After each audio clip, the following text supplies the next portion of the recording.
কাজী কাবিননামায় টাকার পরিমাণ লিখছিল। হঠাৎ মেয়েটি কাজী থেকে কাগজ কলম নিয়ে বলে উঠল, আমার কাবিননামায় টাকার পরিমাণ আমি লিখব।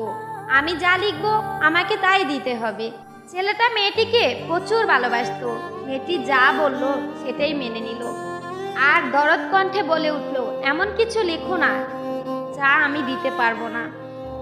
আমি গরিব হতে পারি, কিন্তু তোমাকে কখনো ছেড়ে যাব না। মেয়েটা ছেলেটার দিকে চোখ রাঙিয়ে টাকার জায়গায় টপ করে ছেলেটার নাম লিখে দিল আর সবার সামনে চিৎকার করে বলতে লাগলো, যদি আমায় কোনোদিন ছেড়ে যায় তাহলে দেনমোহর হিসাবে আমি ওকে নিয়ে যাব। আজ কান খুলে শুনে রাখো সবাই, প্রতিটি স্বামী স্ত্রীর সম্পর্ক বেঁচে থাকে বিশ্বাস আর ভালোবাসায়।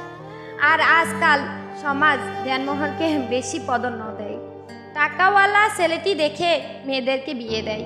মেয়ের বাবা মাকে বলছি, টাকাওয়ালা ছেলে দেখে নয়, ভালো মন মানসিকতা দেখে মেয়ে বিয়ে দাও।